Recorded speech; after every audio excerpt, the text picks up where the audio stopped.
এখানে বাংলাদেশের যে ধরনের পরিস্থিতির মধ্য দিয়ে আমরা এই আজকে নতুন পরিস্থিতিতে এসে উপস্থিত হয়েছি, সেখানে নারীর অংশগ্রহণ, নারীর এখানে নিরাপত্তা, এই বিষয়গুলো সবসময় কোনো না কোনো সময়ে এটা কখনো মনোযোগের কেন্দ্রবিন্দু থেকে সরে গিয়েছে, কখনো কখনো আবার মনোযোগের কেন্দ্রবিন্দুতে এসেছে।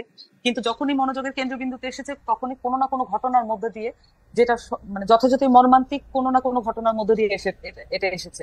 কিন্তু আমরা আমাদের জায়গা থেকে আমরা আমাদের পার্টিগত অবস্থান বলেন এবং সেই সাথে অভ্যুত্থানের মধ্য দিয়ে যে নতুন নিউ ফাউন্ড রিয়েলাইজেশন আছে, সেটার মধ্য দিয়ে আমরা আসলে নারীকে তার যে পলিটিক্যাল যে স্ফিয়ারে তার যে আবর্তন, সেটাকে আমরা যেভাবে একনলেজ করি, সেটার ব্যাপারে যদি আমি একটু বলতে চাই যে বাংলাদেশে প্রত্যেকটি মানুষের বিপক্ষে লেলিয়ে দেওয়া হয়েছে এবং সেটার একটা একটা সুচারু মেকানিজম বাংলাদেশের মধ্যে আছে এবং সেটার মাধ্যমে প্রত্যেকটি মানুষের বিরুদ্ধে প্রত্যেকটি মানুষকে মুখোমুখি অবস্থানে দাঁড় করিয়ে দেওয়া এবং এক ধরনের ভিলেন হিসেবে একে অন্যের কাছে প্রতিস্থাপন করার এক ধরনের প্রচেষ্টা এখানে আছে।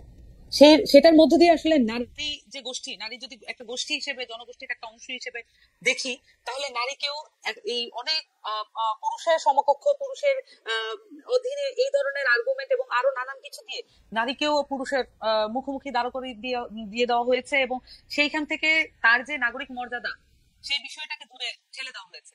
নাগরিক মর্যাদার বিষয় যদি আসে, তাহলে কিন্তু নারী পুরুষ এবং তার যেই জনগোষ্ঠী জাতিগোষ্ঠী যাই হোক না কেন, সেখানে নাগরিকত্বের আমব্রেলার আন্ডারে সকলেই চলে আসেন এবং সেই নিরাপত্তা এবং সেই যে তার যে কালেকটিভ মেকানিজম, সেটা সকলেই নিজস্ব জায়গা থেকে পালন করতে পারবেন।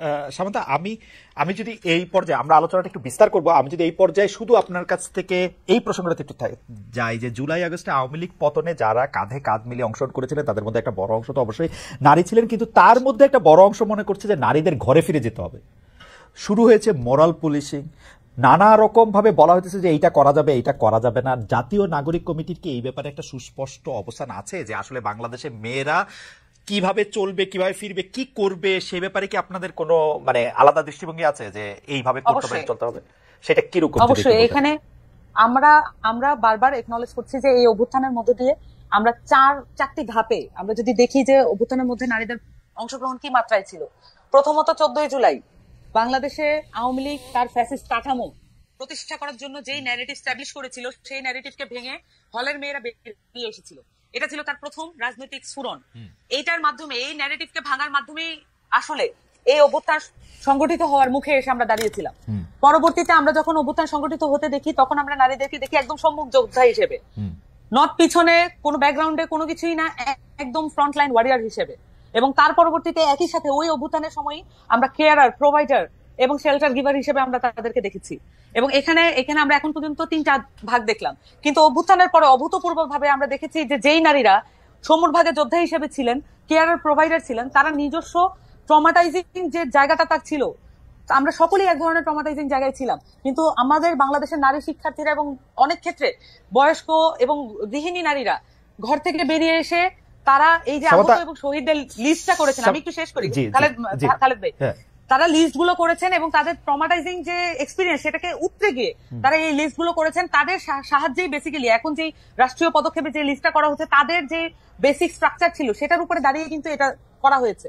তো নারীদের এখানে অংশগ্রহণের, বাংলাদেশে এই যে নতুন যে পলিটিক্যাল পার্টি এসেছে এনসিপি, তারা বাংলাদেশের নারীদের এই অভ্যুত্থানে অংশগ্রহণ, সেটা প্রত্যেকটি ডিটেইলিংকে আমরা এক্সপ্রেস করি এবং প্রত্যেকটি ডিটেইলিংকে আমরা একনলেজ করি। এবং এই ডিটেইলিং এর মাধ্যমে আমরা বলি যে বাংলাদেশের নারীদের যেই পলিটিক্যাল এজেন্সি, সেটা এই 4টি ভাগে আমরা যদি দেখি, ভবিষ্যতেও যখন নারীরা নেতৃত্বের জায়গায় আসবে, এই 4টি জায়গায় তারা নিজেদেরকে প্রতিষ্ঠা করবে।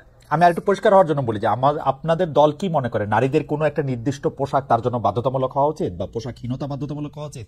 আপনি কি মনে করেন যে নারীদের তার নিজস্ব পোশাক, নিজস্ব আচরণ, উনি কোথায় কি খাবেন, কি পান করবেন, সেটা স্বাধীনতা থাকা উচিত, না সেই স্বাধীনতাটা কোনো না কোনোভাবে লিমিটেড হওয়া উচিত? মনে করেন যে যেহেতু আপনাদের দলটা নতুন করে আত্মপ্রকাশ করছে, এই দলের আদর্শ এবং নানাবিধ বিষয়বুদ্ধি তাত্ত্বিকভাবে অনেকটা জায়গা হতে পারে, আমরা যদি স্পেসিফিক এই জায়গাটার মধ্যে থেকে আসি, যে আপনারা কি মনে করেন যে নারীর একটা নির্দিষ্ট চেহারা থাকা উচিত এবং সেটা কোনো না কোনো ভাবে পুরুষদের থেকে আলাদা হওয়া উচিত? আপনারা কি মনে করেন?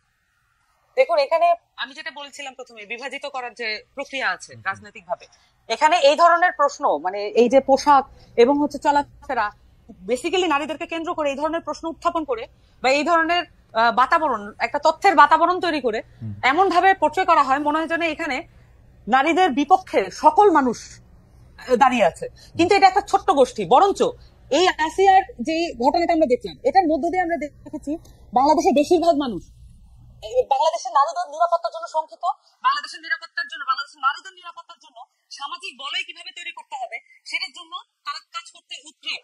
আমরা বারবারই এই জায়গাগুলো দেখি, কিন্তু এই জায়গাগুলো আমরা একনলেজ না করে আমরা বরঞ্চ যেটা দেখি যে যেভাবে আসলে বিভাজিত করা যাবে সেই বক্তব্যগুলো আমরা বারবার এখানে তুলে আনা হয়।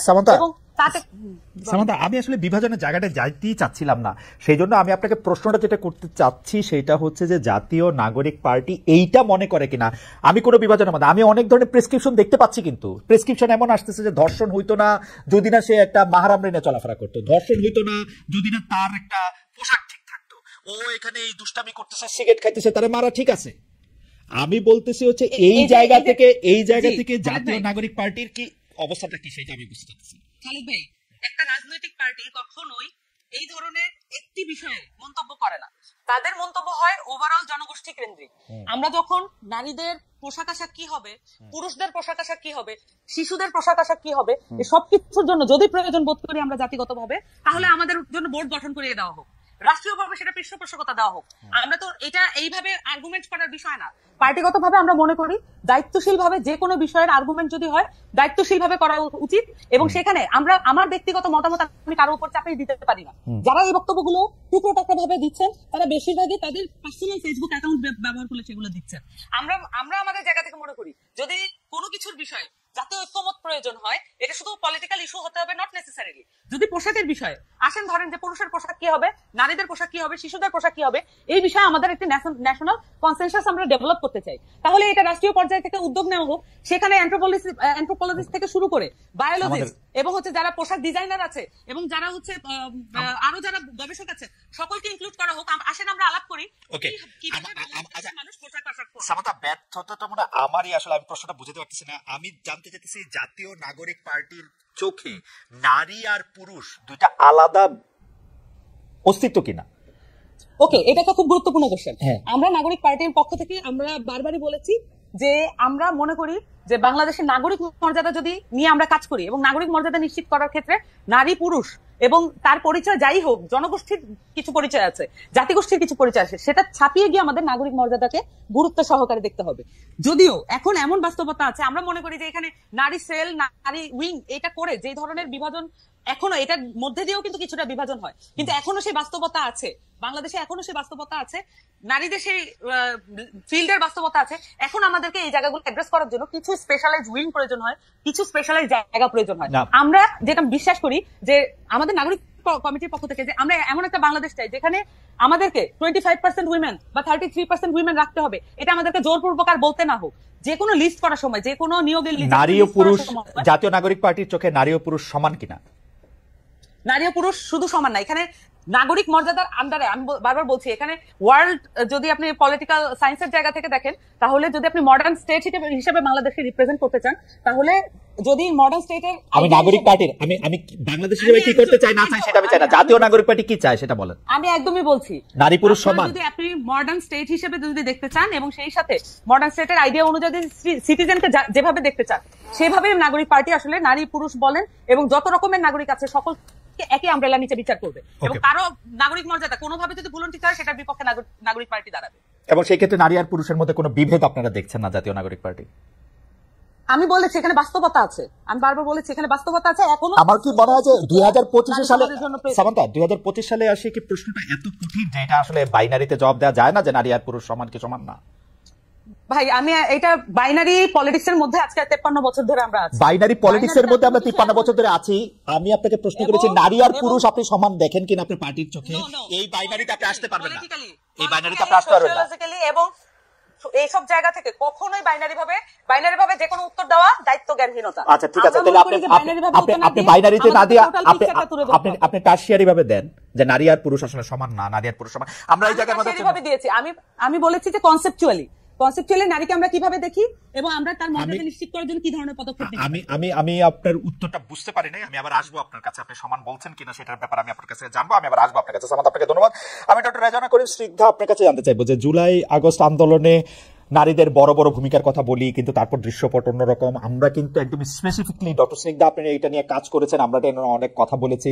নারীদের মর্যাদার কথা এখন যারা বিরোধী দলে থেকে বলছে, বিশেষ করে আওয়ামী সমর্থক যাদের মধ্যে থেকে তারা বলেছে, সেই আমলেও আমরা নারীদেরকে নানাভাবে হেনস্থা হতে দেখেছি, নারীদের মর্যাদা আমরা ভুলুণ্ঠিত হতে দেখেছি, নারীদেরকে সবসময় আমরা একটা সেকেন্ড সিটিজেন হিসেবে দেখেছি। আমাদের একটা আলাদা একটা আশা ছিল যে নতুন রাজনৈতিক বন্দোবস্তে হয়তো বিষয়টা অ্যাড্রেস করা হবে, কিন্তু আমি জানি না যে সামান্তার বক্তব্যে আপনি আসলে খুব কনভিন্স হলেন কিনা। আমি কিন্তু দেখতে পাচ্ছি যে নতুন রাজনৈতিক বন্দোবস্ত আসলে নারীদের জায়গা আমি ঠিক সমান জায়গায় তো দেখতে আমি দেখতে ব্যর্থ হচ্ছি। এখন আপনারা শিক্ষক হিসাবে অ্যাবসলিউটলি এই জিনিসটা আপনি পড়ান, এইটা হিসাবে আপনি বিষয়টা কিভাবে দেখেন আমি একটু জানতে চাইব আপনার কাছে, ডক্টর স্নিগ্ধা। অনেক ধন্যবাদ খালেদ আপনাকে এবং সামান্তাকেও শুভেচ্ছা। আমরা এমন একটা সময় আজকে কথা বলছি যেখানে একটা শিশুকে আমরা হারিয়েছি, এবং সেটা জাতিগতভাবে আমাদের জন্য অনেক একটা দুঃখজনক একটা ঘটনা, শুধু না ভীষণ রকমের লজ্জাজনক একটা ঘটনা। তো সেটা আমি আসলে স্মরণ করতে চাই। এই শোকটা যে শিশুর মা হারিয়েছে, তার সন্তানকে মা হারিয়েছে, তার প্রতি আমার অদ্ভুত রকমের একটা শোক হচ্ছে। সেখান থেকে কথাটা বলা শুরু করছে কি, যে 2025-এ দাঁড়িয়ে আমি বাংলাদেশে কেন পুরো পৃথিবী, আমি এটা খুব স্পষ্ট করতে চাই যে নারীর প্রতি সহিংসতা, নারীর প্রতি অসমতার যে বয়ান, সেটা কোনো প্রকার ক্ষমতা কেন্দ্রিক বা কোনো রেজিম কেন্দ্রিক না। সেই বয়ানের মাত্রা, মানে এই অসমতার মাত্রাটা আপনার সকল সময়ে বিরাজমান। এবং সেক্ষেত্রে আরো গুরুত্বপূর্ণ হচ্ছে যে যখন আপনি একটা বিশৃঙ্খল পরিস্থিতিতে থাকেন, যখন আপনি একটি একক পেশি শক্তির ক্ষমতা চর্চার মধ্যে থাকেন, যখন রাষ্ট্রীয় কাঠামো অনেক বেশি সহিংসতার মধ্যে থাকে, তখন ত্রাসের অন্যতম টার্গেট গ্রুপ হিসেবে নারী থাকে। সেক্ষেত্রে এখানে আমার বলতে বিন্দুমাত্র দ্বিধা নাই, আলাপটা কিন্তু ইকুইটির, আলাপটা ইকুয়ালিটির থেকেও সবচেয়ে বড় ইকুইটির। যেখানে আমার এমন নারী বান্ধব পরিবেশই নাই, সেখানে আপনি প্রশ্ন করছিলেন সমান্ত দূরের কথা, কন্যা শিশু রক্ষার আন্দোলন হচ্ছে, সমান্ত দূরের কথা, যেখানে আমার আইন বিধি, আমার চিন্তা, আমার চেতনা কোনো জায়গাতেই আমি শতগুণ পিছিয়ে থাকি, সেখানে আসলে কোনো নয়া রাজনৈতিক বন্দোবস্তে এই কথা বলতে এত দ্বিধাগ্রস্ত হতে হবে, এটা আমার জন্য হতাশাজনক, একদম স্পষ্ট না। কিন্তু ডক্টর স্নিগ্ধা আমি একটু আপনাকে এই দিকটা একটু দেখতে বলবো যে ওনারা তো একটা পলিটিক্যাল পার্টি করবেন, ওনাদেরও তো একটা বাস্তবতা আছে। বাংলাদেশের 90% মানুষ যদি মনে করেন পুরুষ নারী নির্বিশেষে যে পুরুষের একটা অবস্থান, নারীর একটা আলাদা অবস্থান আছে, ওনাদের পক্ষে তো এই উত্তর এই বাইনারিতে দেওয়া এত সহজও না। ওনারা আজকে বলবেন যে নারী পুরুষ সমান, তারা যা ইচ্ছা তাই করতে পারবে, এটা করে তো তাদের তো পলিটিক্সটা তো করতে হবে। তারা কেমনে করবে এই পলিটিক্স যখন মানুষ না চায়? আপনারা শিক্ষক হিসেবে যখন আমরা বিশ্ববিদ্যালয়ের ছাত্রছাত্রীদের মধ্যে যখন এটা 70% লোক না চান, এটা ওরা পলিটিক্সটা কেমনে করবেন এটার মধ্যে থেকে? আচ্ছা, না দেখেন, আমি আবারও বলছি যে যা ইচ্ছা তাইয়ের গল্প না, গল্পটা হচ্ছে আমার অধিকারের গল্প, রাষ্ট্রপক্ষের কাছে দাবির গল্প। ঠিক আছে, আপনি পৃথিবীতে শিক্ষা ব্যবস্থা, সভ্যতা যদি সবাই পপুলিস্ট আচরণ করা শুরু করে, তখন কিন্তু সভ্যতা আগায় না। আর রাজনীতি কিন্তু, আমরা কিন্তু নয়া রাজনৈতিক বন্দোবস্তের কথা বলছিলাম, আমরা কিন্তু ওই বস্তা পচা পুরনো রাজনৈতিক বন্দোবস্তের কাছে এই ধরনের কিছু প্রত্যাশা করি নাই। নয়া রাজনৈতিক যে বন্দোবস্ত, সেই বন্দোবস্ত হবার কথা ছিল বরঞ্চ এটা ন্যায্যতার হিস্যার, আর ন্যায্যতা হিস্যার কথাই আপনি বলতে পারেন না এখন পর্যন্ত এই বাংলাদেশে। কেন আপনি যে প্রশ্নটা করেছেন, এখানে শুধু আমি নাগরিক পার্টি কেন বলবো, কেন এই নয়া বন্দোবস্তে, এই ইন্টারিম গভর্নমেন্টের ক্ষেত্রে প্রতিটি রাজনৈতিক দল, প্রতিটি ধর্মভিত্তিক সংগঠন নারীর প্রতি তাদের দৃষ্টিভঙ্গি কি হবে সে বিষয়ে স্পষ্ট অবস্থান দেন না? আমরা এটা কেন জানতে পারবো না? একদম স্পষ্ট, আমি একদম স্পষ্ট করে জানতে চাই। আমাকে একটা কথা বলতেই হবে, কি হেতু কারণে যে দেশে আপনি গণপ্রজাতন্ত্রী বাংলাদেশে আমি বসবাস করি, যে দেশের সকল আইন শৃঙ্খলা আপনি রাষ্ট্রায়ত্ত আইন শৃঙ্খলার অধীনে রাখেন, কেবল এবং কেবলমাত্র পারিবারিক আইনটাকে আপনি ধর্মভিত্তিক আইনের মধ্যে সীমায়িত রেখেছেন। আপনি এখন বলতে পারেন ব্রিটিশ কোর্টের কথা, কিন্তু আমি আপনাকে বলে দিই সেই 200 বছর পুরানো কোর্টের লয়ের কথা দিয়ে তো চলবে না। আপনাকে আমি এটাও বলতে চাই, শুধুমাত্র আপনার সংখ্যাগরিষ্ঠ শব্দটা ব্যবহার করছি, সংখ্যাগরিষ্ঠের পারিবারিক ধর্মীয় অনুভূতিতে আঘাত না আনার কারণে আপনি পারিবারিক আইন করে রেখেছেন, যার দায় বহন করতে হয় এদেশের সনাতন নারীদেরকে, এদেশের খ্রিস্টান নারীদেরকে, এদেশের বুদ্ধিস্ট নারীদেরকে। কি কারণে? যদি এই কথা বলার সততা না থাকে, যদি এই অসমতার বিপক্ষে, অন্যায়ের বিপক্ষে কথা বলার সাহসিকতা না থাকে, তাহলে আর নয়া রাজনৈতিক বন্দোবস্ত কাকে? না ডক্টর সিনহা, এইটা তো আপনি আপনার জায়গা থেকে এটা একটা প্রয়োজন, বাস্তবতা বা সংখ্যাগরিষ্ঠের বিরুদ্ধে গিয়ে বা সংখ্যাগরিষ্ঠ যদি পছন্দ না করে সেটা কথা বলতেছেন, কিন্তু আপনার কাছে কি মনে হয় না যাদেরকে আপনি ভিকটিম ভাবতেছেন, যে আমি যদি সম্পত্তি বা পারিবারিক উত্তরাধিকারটা দিয়ে যদি বলি, তাদের মধ্যেকার 80 ভাগ 90 ভাগ 100 ভাগ মানুষ যদি মনে করে যে না ঠিক আছে, তাহলে তো সেটা আপনি কি উপর দিকে চাপিয়ে দেওয়ার চেষ্টা করছেন কিনা, উপর থেকে চাপিয়ে দেওয়ার চেষ্টা করছেন কিনা, তারা যদি মনে করে ঠিক আছে? আচ্ছা, আমি কোনো কিছু চাপিয়ে দেওয়ার চেষ্টা করছি না। দেখেন, গ্যালিলিও অনেকবার বলেছে পৃথিবী সূর্যের চারপাশে ঘুরে, এজন্য গ্যালিলিওকে আপনি গৃহবন্দী করেছেন, তাই বলে সত্যটা পরিবর্তন হয়ে যায় না। ব্যাপারটা চাপানোর না, ব্যাপারটা বোধের। যেমন মনে করেন, আমি আপনাকে একটা সিম্পল উদাহরণ দিই। আপনি বলছিলেন সম্পত্তি, সম্পত্তি তো পরের কথা। আপনি দেখেন সনাতন হিন্দু আইনে একজন নারী যতই নির্যাতিত হোক, শুধুমাত্র এই পারিবারিক আইনি ধারা, এখন মনে করেন যে হিন্দু নারী, তার জন্য তো মানে ইন্ডিয়া একটা আইডল বিয়ে হতে পারে, তারা তো ওখান থেকে শুনে এসেছে, সে একটা ডিভোর্স নেবে, নির্যাতনের শিকার হয়ে সে একটা ডিভোর্স নেবে, সেই ডিভোর্সও সে নিতে পারছে না, বিকজ আপনি সেটা করতে দিচ্ছেন না। মানে আমি উত্তরাধিকারের প্রশ্নে আমি পরে আসি। আরে ভাই, যেটুকু আছে, আপনি যদি এখন রিসার্চের ডাটা নেন, ততটুকু যদি অধিকার নারীরা পেত, তাহলে তো আমি শুকরিয়া আদায় করতাম। কিন্তু ঘটনাটা তো সেটা না, আলাপটা গল্পটা কিন্তু সেটা না।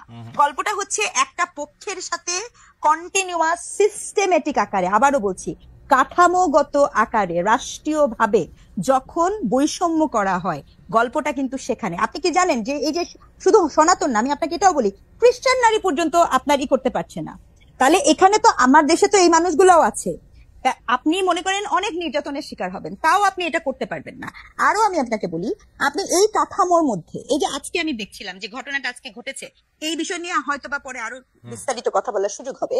দেখেন, এই যে ধর্ষণের শাস্তি নিয়ে কথাবার্তা বলছেন, এটা তো ধর্ষণ না, এটা তো attempt to murder, it's murder case. গল্প ওখানে শেষ, এটা নিয়ে আমরা ভিন্ন আলাপ করতে পারি। আমার প্রশ্ন হচ্ছে, এইসব এগুলো না, প্রতিটা জিনিস অনুভূতির রাজনীতিকীকরণ। আমি আবার রিপিট করছি শব্দটা, আপনি একটা অনুভূতির পলিটিক্স করছেন, এরকম কিন্তু শুধু একটা ঘটনা না, ইতিমধ্যে আপনার কাছে যে ডাটা থাকে, রাইট। আপনি ঠিকই বলেছেন ডক্টর স্নিগ্ধা।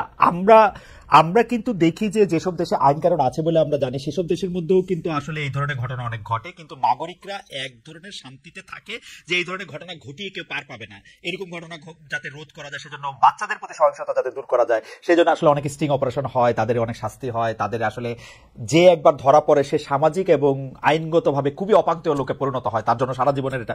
কিন্তু বাংলাদেশে এইটা আমরা দেখি না কেন? আমি এই প্রশ্নটা আপনাকে করে রাখতে চাই যে বাংলাদেশের মানুষের মধ্যে এই ফিলিংটা নাই কেন যে রাষ্ট্র এটাকে ঠিক করবে?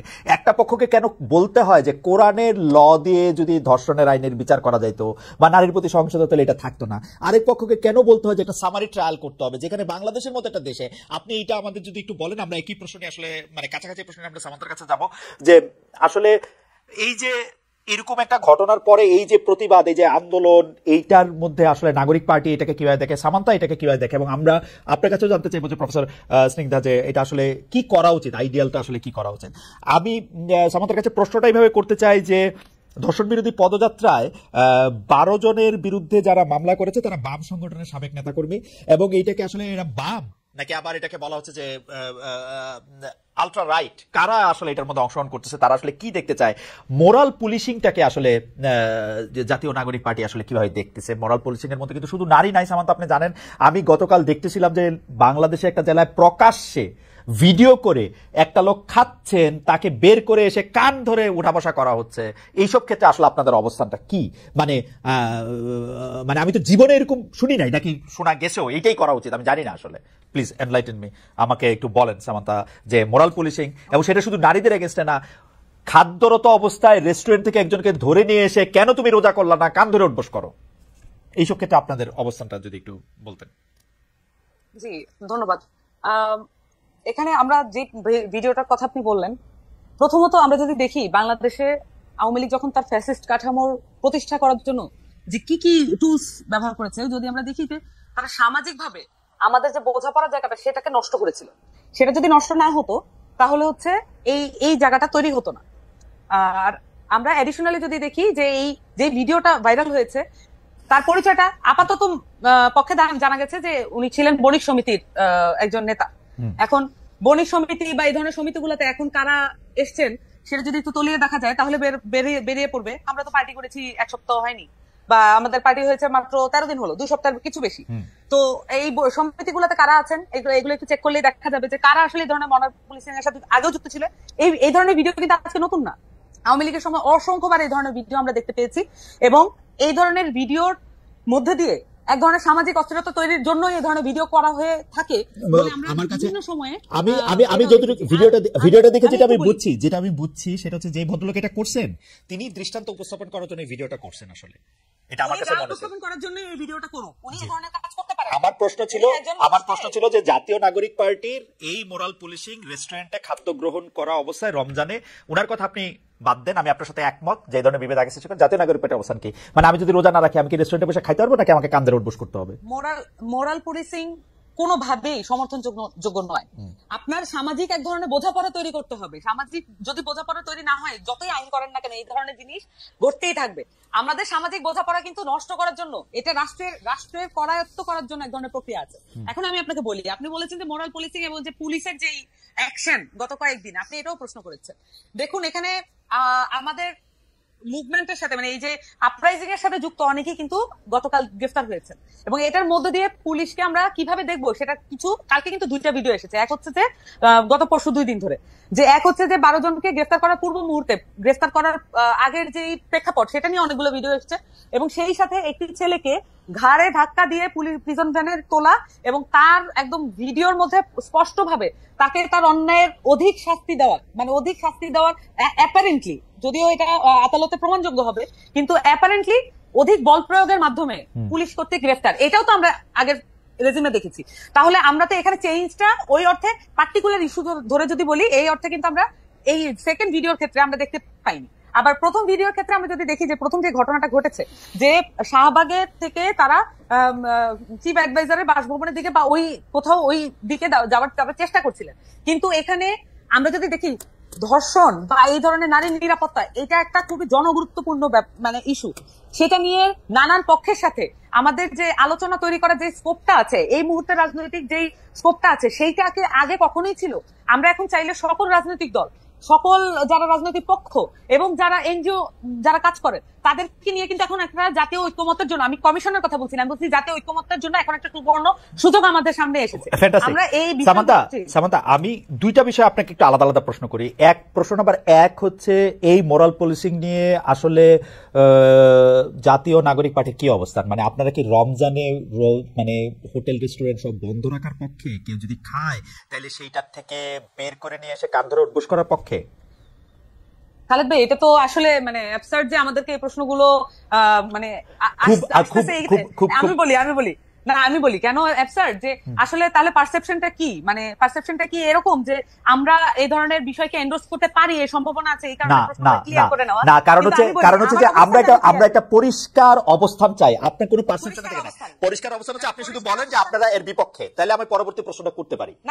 বা আপনি যদি বলেন পক্ষে, তাহলে আমি পরবর্তী প্রশ্নটা, না এই পারসেপশন কি হয়েছে জানেন? আমি আপনাদের বলি, গত 53 বছর ধরে পারসেপশন কোনটা কার পক্ষে কখন রাখবো সেটা হচ্ছে প্রফেসর সিংদা এটা ঠিকই বলেছেন, এটা এক ধরনের পপুলিজম দিয়ে ঠিক করা হয়েছে আগেকার রাজনৈতিক দলগুলা। আপনাদের অবস্থানটা সেই জন্য, আপনারা আমাদের আশা, আপনারা আমাদের লাস্ট বেট, যে আপনারা আসলে কোন জায়গার মধ্যে দাঁড়ায় আছেন। দেখেন, আপনাদের একজন সমন্বয়কের বক্তব্য পড়ে আমরা একরকম বুঝি, আবার মাহফুজ সাহেব আরেকটা বক্তব্য দেন, আমরা আরেক রকম বুঝি। আপনাদের একটা অবস্থান দেখে আমরা একরকম জানি। নাহিদ সাহেব উপদেষ্টা হিসাবে রিটায়ার করার আগে, মানে কি বলে, পদত্যাগ করার আগে তার সম্পত্তির হিসাব ঘোষণা করেন, অন্য উপদেষ্টারা কেন করেন না? নাহিদ সাহেবকে যখন একটা বিষয়ের মধ্যে অনেকগুলো বিষয় ঢুকে গেল, অ্যাবসলিউটলি, সেই জন্য আমি বলতেছি যে পারসেপশন এখানে কোনো ব্যাপার না। আপনি আমাকে শুধু বলেন যে আপনাদের অবস্থাটা কি, আপনারা কি চান যে রমজানে, যেমন এখানে আমরা জামাতে ইসলামীকে দেখছি যে ওরা স্পষ্ট বলছে যে রমজানের দোকানপাটগুলি বন্ধ রাখতে হবে, কেউ দোকানপাট খোলা রাখতে হবে না। আমরা বলি, আমরা আমাদের জায়গা থেকে যেটা আমরা মনে করি যে কোনো ধরনের মানে কোনো অন্যায়কারী ছাড়া কাউকে পুলিশি কায়দায় বা কোনো ধরনের তার বডিলি হার্ম করা, এটা অত্যন্ত গর্হিত অপরাধ। এই ধরনের এটাকে যদি আমরা মরাল পুলিশিং বলি, তাহলে এটা মরাল পুলিশিং এর বিরুদ্ধে আমরা আছি। সামান্তা, আপনার বক্তব্য কি আপনি শুনতে পান? আপনি বলছেন অন্যায়কারী ছাড়া, তার মানে যে অন্যায়কারী তাকে আপনারা শাস্তি দিতে পারবেন? আমরা কোনো কিছু শাস্তি দিতে পারবো না। আপনি বলেন যে কাউকে, তাহলে আপনাকে বলেন যে কাউকে দেওয়া যাবে না। আমি বলছি ভাই, শাস্তি দেওয়ার জন্য আছে আদালত। আমরা ট্যাক্স দিয়ে এই আদালত গুলাকে চালাই, আমরা কিন্তু এই আমাদের ট্যাক্সের পয়সা কিন্তু এই আদালত প্রাঙ্গণ গুলা হাতে আছে, তাহলে আমি কখনোই আমার ট্যাক্সের পয়সা কিন্তু ইনভ্যালিড হয়ে যাক, সেটা আমি তো চাইবো না অ্যাজ এ সিটিজেন। তাহলে আমি চাইবো যে শাস্তি যেখানে হওয়ার সেখানেই হবে। তার মানে এখানে আইন শৃঙ্খলা বাহিনী আছে, আইন শৃঙ্খলা বাহিনীর কাজটা কি? যদি সব কাজ হচ্ছে যে কেউ একটা গ্রুপ গোষ্ঠী মিলে এই দায়িত্বগুলো হাতে তুলে নেয়, এটা কোনো জায়গা নাই। এখানে যেই বিষয়গুলো করা হচ্ছে এটা স্পষ্টভাবে এখানে বিভাজিত যেই শক্তিগুলো ছিল সেগুলোকে আবার চাঙ্গা করার জন্য, যারা একত্রিত হয়েছিল অভ্যুত্থানের মধ্য দিয়ে তাদেরকে আবার বিভাজিত করার জন্য নানান ধরনের প্রক্রিয়া শুরু হয়েছে। এবং পরিষ্কারভাবে এখানে সংস্কারের যে উদ্যোগ গ্রহণ করা হয়েছে, সংস্কারের যে সম্ভাবনা তৈরি করা হয়েছে, সেইটাকে প্রশ্নবিদ্ধ করার জন্য এই ধরনের বিভাজিত যে কার্যক্রম সেটা পরিচালনা করা হচ্ছে। সামান্তা, আমি আপনার কাছে আবার আসবো, আমি শুধু প্রশ্নটা করি আবার। প্রশ্নটা হচ্ছে, প্রতি বছর রমজান আসার আগেও পরে বিভিন্ন সামাজিক, ধর্মীয়, আদর্শিক ধর্মীয় গোষ্ঠী বিভিন্ন রকম অবস্থান নেয়। কেউ বলে যে এইবার রমজানে হোটেল রেস্টুরেন্ট আমাদের এলাকায় খোলা রাখা যাবে না, রমজানের পবিত্রতা বজায় রাখুন। জামাত ইসলাম একটা স্পষ্ট অবস্থান নিচ্ছে। আওয়ামী লীগ, বিএনপি কিন্তু একটা মাঝামাঝি অবস্থান নেয় গত 53 বছর নিয়ে। এটা কিছু বলেও না, জিজ্ঞেস করলে আপনার মতো ঘুরায় পেঁচায় কি জানি একটা বলে, আমি অর্ধেক বুঝি না। এখন ঘটনা হচ্ছে যে এই জিজ্ঞেস করাটা কিন্তু আমি 27 বছর ধরে করে আসতেছি বলে আমি বলতেছি।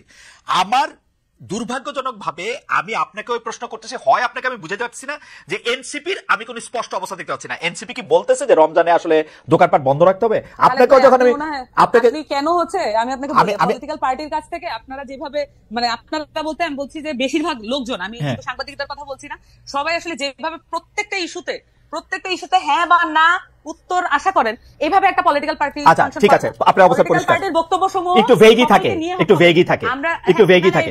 ভেগের ব্যাপার না, এটা হচ্ছে সকলকে এনকম্পাস যদি করতে না পারে, সকলকে ধারণ করতে না পারে, এটা পলিটিক্যাল পার্টি।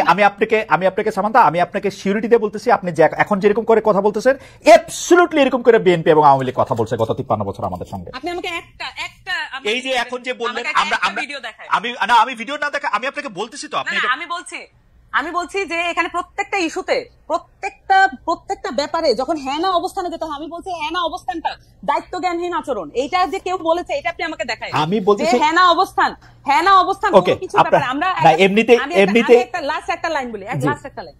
আমরা যে সামাজিক, আমরা যদি মানে পলিটিক্যাল পার্টি করে বলে আমরা শুধু রাষ্ট্রীয় অবস্থান নিয়ে কথা বলবো, বাংলাদেশের প্রত্যেকটা ব্যাপারে যে অনেকগুলো বিষয় জড়িত থাকে, এটাকে ডিসকার্ড করে, এটাকে আনএকনলেজ করে, এটাকে ফেলে দিয়ে আমরা এটা করতে চাই না। আমরা মনে করি যে এই বিষয়গুলো জনগুরুত্বপূর্ণ, এগুলো সামাজিক ব্যাপার, এবং সামাজিকভাবে সলভ করার জন্য যদি রাষ্ট্রীয় কোনো উদ্যোগ নিতে হয়, এবং আমরা মনে করি যে সেটার ব্যাপারে আগ্রহী এবং উদ্যোগ নেওয়া উচিত, আমরা এটা মনে করি। ওকে, থ্যাংক ইউ আপনাকে। আমি একটু দর্শকদের কাছে জানতে চাইছিলাম, ধর্ষণ মামলার বিচার 90 দিনের মধ্যে শেষ করতে চান আইন উপদেষ্টা অধ্যাপক আসিফ নজরুল। দর্শক, এমন উদ্যোগ বাস্তবায়ন হবে বলে মনে করেন কিনা? হ্যাঁ, এমন উদ্যোগ বাস্তবায়ন হবে বলে মনে করেন 65% লোক, 35% লোক মনে করছে যে এমন উদ্যোগ বাস্তবায়ন হবে না। 68,000 মানুষ এখানে ভোট দিয়েছেন। আমি একটু এই ধর্ষণ এবং আইন, মোরাল পুলিশিং, চুরি ডাকাতি, ছিনতাই, নারীর প্রতি আক্রমণ, এই ঘটনা সামনে এসছে। আমি যে প্রফেসর রেজানা স্নিগ্ধা, আপনি এর মধ্যে সরকারের কোনো দায় দেখেন কিনা? বর্তমানে যারা পলিটিক্যাল পার্টিগুলি আছে, আমরা তো তাদের, আপনি কোনো দায় দেখেন নাকি? তাদের অবস্থান, তাদের জায়গা থেকে এগুলি অ্যাড্রেস করা বা না করা, মানুষের নিরাপত্তার ক্ষেত্রে শুধু নারী না, আমরা আসলে খেয়াল করেছি যে যারাই দুর্বল তারা আক্রান্ত হচ্ছেন, সেটার ক্ষেত্রে সেটা কি হতে পারে? ডক্টর রেজানা স্নিগ্ধা। আচ্ছা, আমি একটা কথা, আপনার প্রশ্নের উত্তরে যাওয়ার আগে একটা কথা বলি। রিফরমেশন, যখন একটা সমাজে, সোসাইটিতে রিফরমেশন হয় না, তখন রিফর্মাররা খুব বোল্ড কিছু স্টেপ নেয়, এবং সেই স্টেপের মধ্যে কিন্তু কোনো দ্বন্দ্ব থাকে না। সেক্ষেত্রে আপনি সেটাকে পলিটিক্যালি বলেন অথবা সেটাকে রিলিজিয়াসলি বলেন। আমি একদম স্পষ্ট দুটো উদাহরণ আমি একদম নির্দ্বিধায় নির্ভয়ে দিতে চাই। যেমন মনে করেন, যখন যেই মুহূর্তে প্রফেট মোহাম্মদ সাল্লাল্লাহু আলাইহি সাল্লাম উনি যখন বলেছেন যে মক্কায়, মানে ওই সময় যে হচ্ছিল, কন্যা শিশুকে জীবন্ত কবর দেওয়া হচ্ছিল, ওটা কিন্তু ওখানকার একটা চল ছিল, তিনি কিন্তু সেটাকে স্টপ করেছেন। তিনি কিন্তু ওখানে এমন অনেক কিছু করেছেন, এবং সে কারণে কিন্তু ওখান থেকে তাকে বের করে দেওয়া হয়। শুধু তাকে না, আপনি যত রিফর্মার দেখবেন তাদের প্রত্যেকের লাইফে আপনি দেখবেন যে তারা কিন্তু তার যে জায়গাতে অন্যায়ের বিরুদ্ধে প্রতিবাদ করতে। ডক্টর স্নিগ্ধা, এইটা আসলে আমি আমাকে একটু শেষ করতে দিতে হবে। হ্যাঁ, অবশ্যই আপনি শেষ করেন।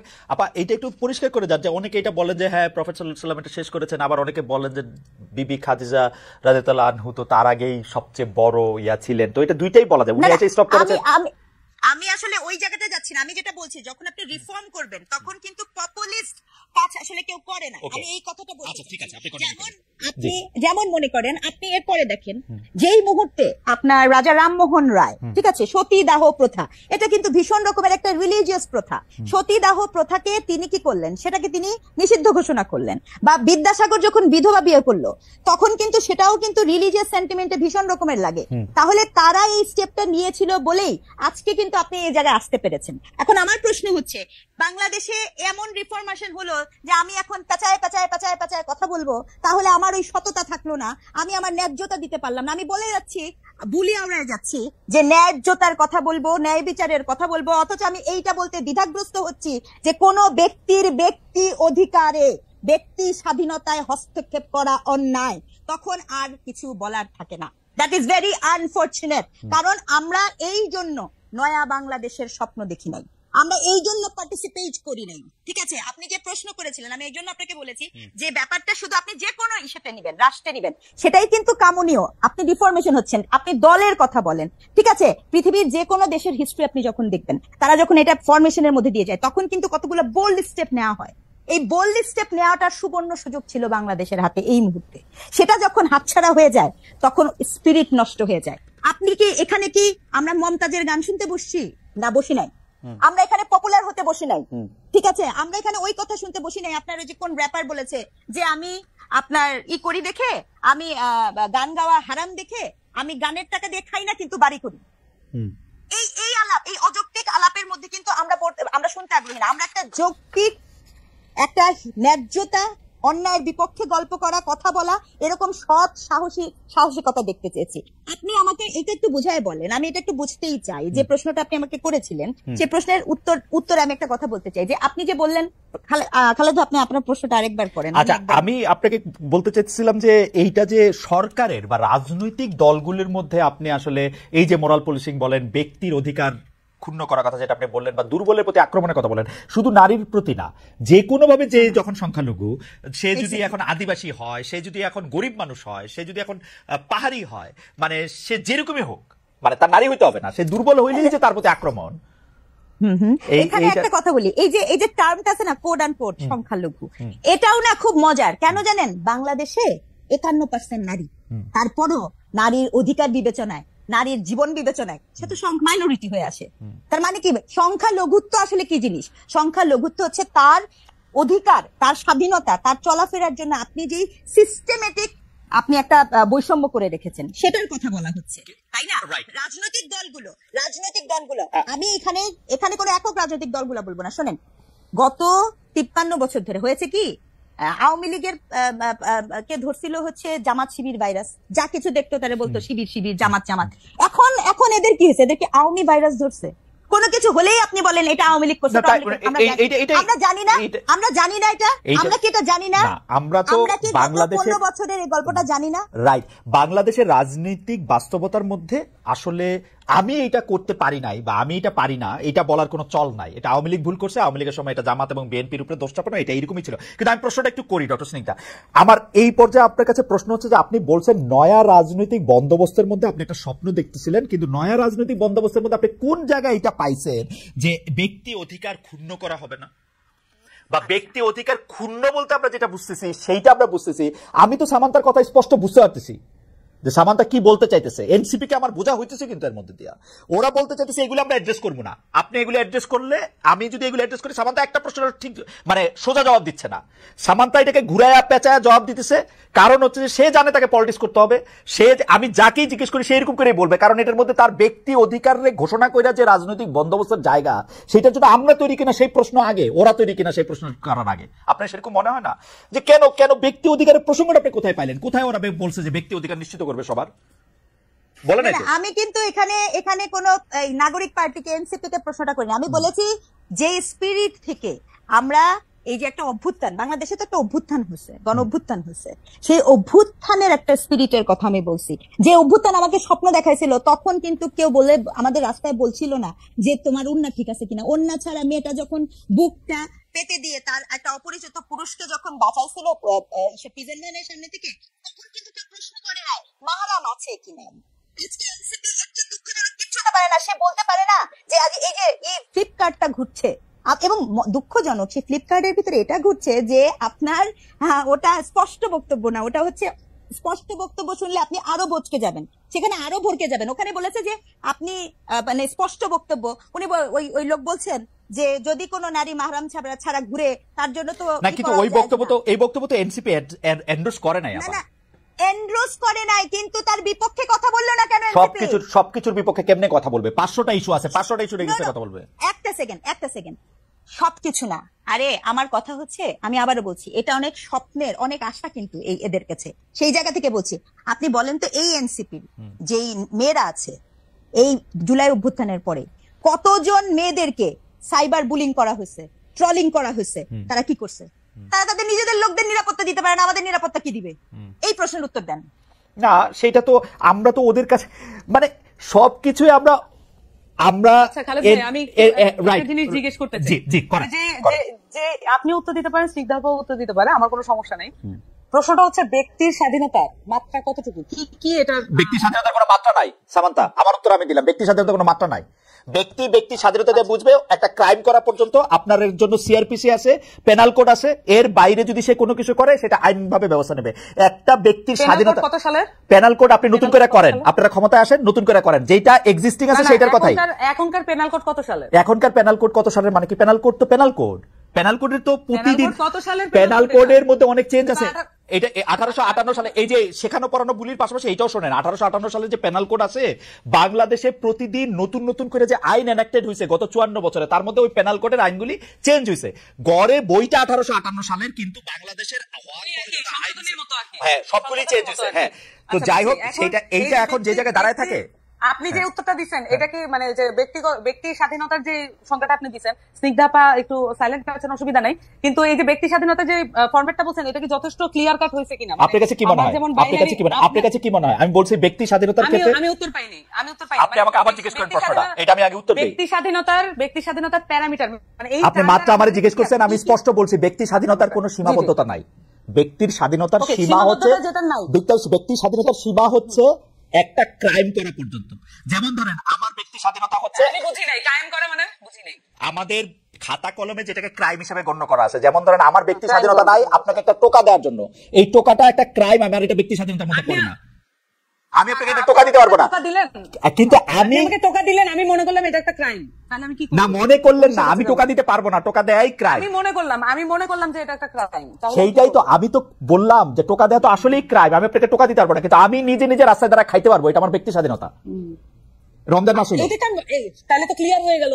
মানে এই বিষয়গুলো দেখুন, আপনি আর আমি যখন আলাপ করতেছি তখন কিন্তু একটা আলাপের মধ্য দিয়ে এটা একটা মধ্যস্থতা হয়ে যাচ্ছে। কোনো মধ্যস্থতা হয় নাই, আপনি কিন্তু আমার কথা বুঝতেছেন না সামান্তা, আমার কথা বুঝতেছেন না। আমার কথা আপনি বুঝতেছেন না, আমি আরেকটু ভালো করে বলি। যেমন আপনার সাথে আমি যখন আলাপ করতেছি, যখন আমরা 3 জন মিলে আলাপ করবো, আমরা যখন 10 জন মিলে আলাপ করবো, কোনো না কোনো বিষয় এটা মধ্যস্থতা এবং এটা কমন গ্রাউন্ডে আসতে স্বাভাবিক। কিন্তু যখন একজন লোক হাতে একটা বেত নিয়ে একজন লোককে কান ধরে উঠবস করায় তার পাওয়ার শো করে, এটার কোনো সমতা নাই, এটার কোনো আর্গুমেন্ট নেই, এটা কোনো আলোচনা না। এটা হচ্ছে একজন লোক তার পাওয়ার শো করে আরেকজন লোককে ডমিনেট করতেছে, এটা হচ্ছে এই জিনিস। তার মানে এটা পরিষ্কার ভাবে এটা অন্যায়, এটা করা ঠিক হয় নাই। এবং এইটার ব্যাপারে আমি জানতে চাইছিলাম এটার ব্যাপারে এনসিপির কি অবস্থা? না এটা এনসিপির অবস্থান আমি বললাম, এর চেয়ে ক্লিয়ার আর কোনো মানে আপনারা দুইজনই আমাকে বেশ একটা ট্রায়ালের মধ্যে নিলেন যে আমি কোনোভাবেই এটা ক্লিয়ার অ্যান্সার দিচ্ছি না। How can I be clear more than this? যে আমি বারবার বলতেছি যে এখানে একটা লোক বারবার তাকে ডমিনেট করার চেষ্টা করতেছে, ক্লিয়ার ডমিনেশন, যেটা কোনোভাবে সমতা নাই। এখন ধরেন আমরা যখন আমাদেরকে এখানে বলা হয় যে আমরা ফাইট করছি ইয়ার সাথে, মানে আওয়ামী লীগের সাথে, এটা একটা অসম লড়াই ছিল, আমাদের ছেলে পেলের হাতে ছিল লাঠি আর ওখানে ছিল বন্দুক আর উপর থেকে এয়ার স্ট্রাইক, তাহলে এটা কিভাবে সমতার? এটা তো লড়াইও না, এটা হচ্ছে পুরো খুন করার জন্য একেবারে আক্রমণ। এইটাও একই রকম একটা জিনিস, একটা লোক একটা পরিষ্কার সুন্দর জামা কাপড় পরা, পাঞ্জাবি পরা, এবং সে হচ্ছে লাঠি দিয়ে একজনকে বলতেছে, তার যে সামাজিক হায়ার অবস্থান সেটা সে মিসইউজ করে আরেকটা সামাজিক ভাবে লোয়ার অবস্থানে একটা খেটে খাওয়া মানুষকে, তার জীবনের গল্পটা কেউ জানে না। সেই প্রেক্ষিতে আমি জানতে চাইছিলাম যে এনসিপি রেস্টুরেন্ট খোলা রাখা, বন্ধ রাখা, কেউ এই ধরনের কাজ করানোর জন্য এটা সাপোর্ট করে কিনা? দুইটা সেপারেট জিনিস। হ্যাঁ খালেদ ভাই, এটা দুইটা সেপারেট জিনিস। আমরা যদি এই জিনিসগুলোকে আলাদা করতে না পারি তাহলে আমরা আচ্ছা বলেন তো, একটু বুঝান। মানে এটা আলাদা জিনিস। আমি বলি আলাদা। একটা জিনিস হচ্ছে যে আমি যখন বললাম যে আমি ঘটনা যখন বললাম যে এখানে একটা মানুষ ডমিনেট করতেছে আরেকটা লোককে এবং তাকে শারীরিক ভাবে আহত করছে, এটা একটা বিষয়, এটা আলাদা। এবং সেই সাথে আপনি বলতেছেন তাহলে কি এনসিপি পুরো একদম রমজান মাসে কি করা মনে করে? এনসিপি কি ধর্মভিত্তিক রাজনীতি দল? এনসিপি কি মনে করে যে এই আলেমদেরকে একদম প্রত্যেকটা ধর্মের প্রত্যেকটা বিষয়ে তারা ফতোয়া দিবে? আমরা কি বলছি যে আমাদের যে আত্মপ্রকাশ, রমজানের দোকান খোলা থাকবে কি থাকবে না? রমজানের দোকান খোলা থাকবে কি থাকবে এখন না? আমি বলি এটা কিভাবে নিশ্চিত করতে হবে? আপনারা বলবেন যে এটা আপনাদের উইশ, যা থাকবেন আপনার কি ইচ্ছা। আমি আমার উইশ বলতেছি, আপনি কি আমাকে বলতে দিবেন? আপনি বলতেছেন তো, বলেন। আমি বলতেছি তো, এখানে ক্লিয়ারলি এখানে ইসলামের মধ্যে এবং নানান ধর্মের মধ্যে অনেক ধরনের ফ্যাকশন আছে, অনেক ধরনের বিষয় আছে। প্রত্যেকের রিপ্রেজেন্টেশন নিশ্চিত হয়, এমন করে বোর্ড গঠন করে দিক, এমন ভাবে বোর্ড গঠন করে দিক যেখানে এই যে তাত্ত্বিক আলাপটা হোক। সেটার জন্য তো আমরা ওয়েল কি ইকুইপ না। আমাদেরকে যদি ফ্যাসিলিটেট করতে বলে, আমাদেরকে যদি জনতা সেই দায়িত্ব দেয়, আমরা সেটা করব। সকল পক্ষ থেকে আমরা আলেমদেরকে নিয়ে আসবো, এক বোর্ডে বসেন, আপনারা সিদ্ধান্ত নেন এটা কি হবে। কিন্তু যে কোনো একটা পার্টি এটা হ্যাঁ না বা এটা বলে দিল আর সেটাই হচ্ছে ওই বাংলাদেশের রুলস হয়ে যাবে। ধরেন জামাত বলছে যে এটা করা, আমি বলতেছি জামাত বলছে এটা করা উচিত না, আমরা বলতেছি এটা করা উচিত, তাহলে বাংলাদেশের জনগণ কি করবে? কার কথা শুনবে? যে পার্টি করে সেই পার্টির কথা শুনবে। তাহলে বিভাজন আরো স্পষ্ট করি। আপনারা এটা বোর্ড করে দেওয়ার পক্ষে যারাই আলোচনা করবে এবং সেটার মধ্যে আলেমরা থাকবে। আমরা মনে করি স্পেশালাইজ যে কোনো বিষয় যখন আপনি মনে করতেছেন যে আমি মনে করতেছি যে এটা, আমি মনে করি সেটা আপনি মনে করতেছেন এটা স্পেশালাইজড বিষয়। আমি বলতেছি ভাই এটা স্পেশালাইজড বিষয়, আমি মনে করতেছি এটা স্পেশালাইজড বিষয়। এবং এইটা আমি রাস্তায় খাবো কি খাবো না, মানে রেস্টুরেন্টে খাবো কি খাবো না, এটা স্পেশালাইজড বিষয়। এটার সাথে এটা সম্পর্ক না। এখানে দেখবেন যে রোজা অমুক তমুক অনেক কিছু নিয়ে আসছে এখানে কনসেপ্টের সাথে। আপনি যখন প্রশ্ন করছেন এখন আপনি আরো বেশি সিম্পলিফাইড করে ফেলতেছেন। আপনার প্রশ্নটা প্রথমে এটা ছিল না, আপনি এখন মানে এটাকে কম্প্রোমাইজ করতেছেন আপনি তর্কে জিতার জন্য। আমি বলতেছি যে সামান্তা এই যে শুনেন সামান্তা, এই তর্কে জিতা জাতীয় কথা মানে বললেন না। আপনি তর্কে জিতছেন 100তে 99 পাইছেন। আপনার কথা আমি বুঝতে পারছি, থ্যাংক ইউ। আমি ডক্টর স্নিগ্ধার কাছে যাই। ডক্টর স্নিগ্ধা, আমি সামান্তা শারমিনের কথা আমি বুঝতে পারতেছি। তারা বলতেছে যে এই দায়িত্ব তারা কেন নিবেন, যে এই দায়িত্ব তারা যে একটা ঘোষণা করবেন। এটা আমি বলি নাই। আচ্ছা, আবার বলেন কি বলছেন। না আপনি থাকবে তার মানে আমার কথা আবার রিওয়াইন্ড করে দেখা যাবে না। আপনি এটা বলতেছেন না যে এই সিদ্ধান্ত এনসিপি দিবে না, আপনি এটা বলেন নাই? আমি বারবার বলেছি এনসিপির কাছে যদি জনগণ সকলে মিলে বলুক এনসিপি এটা সলভ করতে হবে, কিন্তু তা তো না। এক একটা পলিটিক্যাল পার্টি, এক একটা জনগোষ্ঠী এক একটা পলিটিক্যাল পার্টি করে। তাহলে এই যে এতগুলো মানুষের দায়িত্ব তো আমরা যদি নিতে চাই তাহলে আমাদেরকে তো ফর্মালি দিতে হবে। তাহলে আমরা সকলকে মিলে এটা একটা বোর্ড গঠন করে আমরা এই সমাধানগুলো দিয়ে দিই। কিন্তু আমাদের রাষ্ট্রীয় কাঠামো আছে, আমাদের ইসলামিক ফাউন্ডেশন নাই। এই সমস্যাগুলো সমাধান করা কি ইসলামিক ফাউন্ডেশনের দায়িত্বের মধ্যে পড়ে না? তাহলে আমরা যে ট্যাক্সের টাকা দিয়ে এই প্রতিষ্ঠানগুলো চালাই, তাহলে আমরা কেন ট্যাক্সের টাকাটা নষ্ট করি? ওকে, আমি আর কিছু বলতে চাই না, মোটামুটি এটা রিওয়াইন্ড করে দেখা যাবে। আচ্ছা, প্রথম কথা হলো যে ইসলামিক ফাউন্ডেশনের প্রসঙ্গটা যখন আসছে, ইসলামিক ফাউন্ডেশনের কথাতে আমরা জানি যে ইসলামিক ফাউন্ডেশন এসব ক্ষেত্রে আসলে ওই মানে স্পষ্ট অবস্থান নেয় না। আমরা একটু ডক্টর রিজনের কাছে আসতে চাই যে এটা নিয়ে আসলে অন্য একটা বিষয়ে আপনার একটু দৃষ্টি আকর্ষণ করতে চাই যে যৌন হয়রানি রোধে শিক্ষা প্রতিষ্ঠান ও কর্মস্থলে সেল গঠনের নির্দেশনা ছিল উচ্চ আদালতের। এই নিয়ে আপনি গত বছর ডয়েচে ভেলেকে বলেছিলেন যে আমাদের বিশ্ববিদ্যালয় কমিটি থাকলেও তার ঠিকমতো কাজ করে না, কমিটির সদস্যরাই বিষয়টি ঠিকমতো বোঝেন না। এখন পরিস্থিতির কোনো উন্নতি হয়েছে কিনা?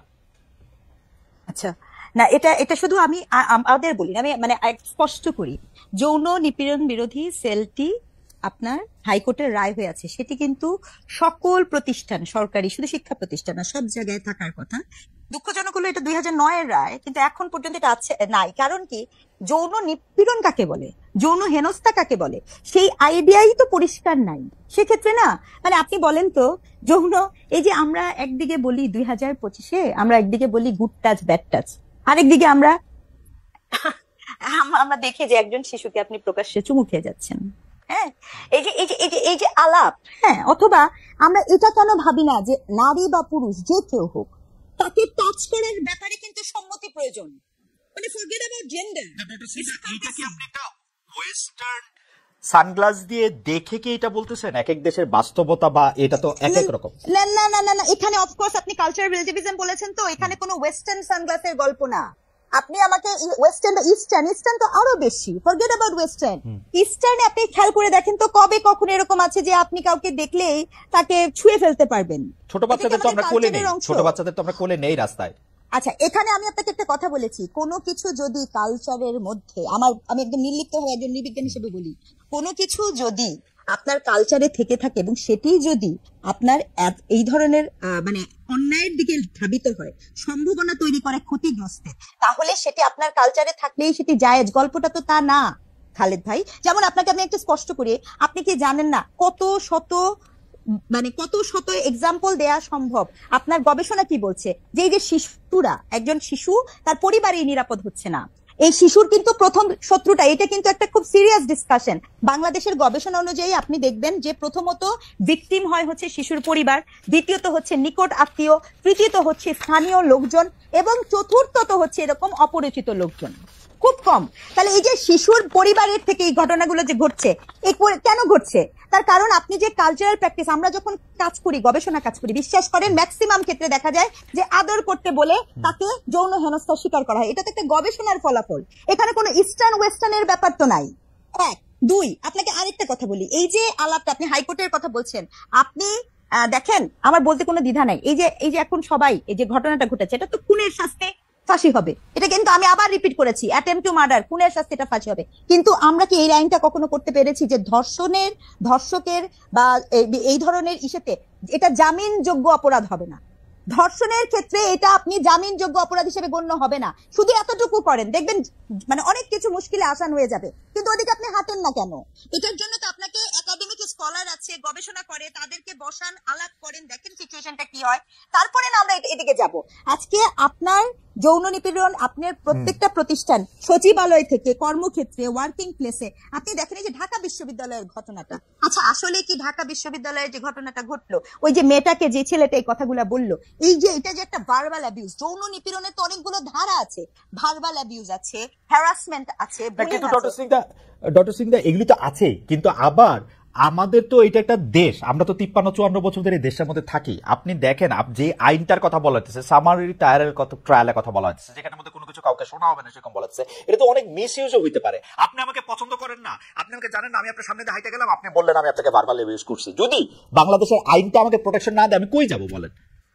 আচ্ছা আচ্ছা, না এখানে একটা বিষয় থাকে, ভার্বাল অ্যাবিউজের তো আপনার তো অপরাধগত মাত্রা থেকে আপনি শাস্তি দিবেন, তাই না? এটা অবশ্যই আপনার প্রচুর নারী নির্যাতনের মামলা আছে। কিন্তু দেখেন, আমি যখন ধর্ষণের কথা বলছি, ধর্ষণের প্রমাণ করা কিন্তু খুব কঠিন, ধর্ষণের কিন্তু মিথ্যা মামলা হওয়ার সুযোগই নাই। তার কারণ আপনার এখানে সিমেন্সের ট্রেস বলেন, পেনিট্রেশন বলেন, আপনার এক্ষেত্রে ভিকটিমের বয়ান বলেন, এখানে কিন্তু গল্পগুলো এরকম না। ডক্টর সিং, আপনি কিন্তু আসলে ধর্ষণের ক্ষেত্রে আপনি বলতেছেন যে মিথ্যা মামলা হওয়া কঠিন, কিন্তু আমি কিন্তু আমার অভিজ্ঞতা জানি ধর্ষণে মিথ্যা মামলা হওয়া সহজও বটে, মানে কঠিন আবার সহজও বটে। কারণ আপনি তো প্রক্রিয়ার মধ্যে যাবেন অনেক পরে, আপনার যদি টাকা পয়সা না থাকে সেইটা সময়টা লেগে যাবে 2 বছর 4 বছর, আপনার 120 দিন জামিন হবে না, আপনি এটার মধ্যে কিছু করতে পারবেন না। এটা তো মানে এখন আবার আমাকে মনে হবে যে আমি খুব ধর্ষকদের পক্ষে না, আমি সেইটা বলতেছি না, আমি প্রসিডিউরাল ফল্টের কথা বলতেছি। আপনি বিশ্বাস করেন, আমি ম্যাজিস্ট্রেট ছিলাম, আমি এজলাসে বসে দেখছি যে এইটার মধ্যে কিন্তু দুই পক্ষই অসত্য কথা বলতে পারে শুধু আরেকজনকে ফাঁসায় দেওয়ার জন্য। অবশ্যই অসত্য কথা বলতে পারে খালেদ ভাই, কিন্তু সেক্ষেত্রে আপনার কি করতে হবে? আপনি যদি এই মামলাগুলোকে দ্রুত বিচার ট্রাইব্যুনালে নিয়ে আসেন, এবং এক্ষেত্রে খুব অ্যাক্টিভ রোল প্লে করতে পারে আমাদের ট্যাক্সের টাকায় চলা সমাজ কল্যাণ মন্ত্রণালয়। গত 53 বছর ধরে এই মন্ত্রণালয়টা আসলে করে কি, আমাকে একটুখানি বুঝায় বলেন। কোনদিন শুনছেন সোশ্যাল সার্ভিস থেকে কিছু করে? না, আপনি আমাকে বলেন। রাষ্ট্রের তো কত কত মামলা থাকে, এটা অনেক ব্যয়বহুল। রাষ্ট্রপক্ষবাদী হয়ে এই দেশে ধর্ষণের বিপক্ষে যারা আন্দোলন করে তাদের বিরুদ্ধে মামলা করতে পারে, অথচ একজন মানে মনে করেন ধর্ষণের শিকার শিশু, সেই মামলাটা রাষ্ট্র করতে পারে না। না, রাষ্ট্রই তো করছে, রাষ্ট্রই তো করবে। না না, মা করেছে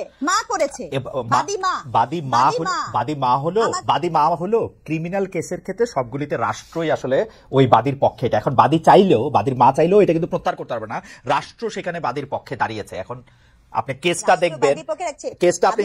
কেসটা দেখবেন জনৈক এক্স বনাম রাষ্ট্র। এখন হ্যাঁ, জনৈক এক্স বনাম রাষ্ট্র, কিন্তু আমার বক্তব্য হচ্ছে যে কেন ওইটা তো একটা ব্যয়বহুল প্রক্রিয়া, ওইটা তো একটা চলমান প্রক্রিয়া, সেই প্রক্রিয়াটাতে আমরা কি আমাদের সোশ্যাল সার্ভিস ত্যাগ করতে পারি কিনা?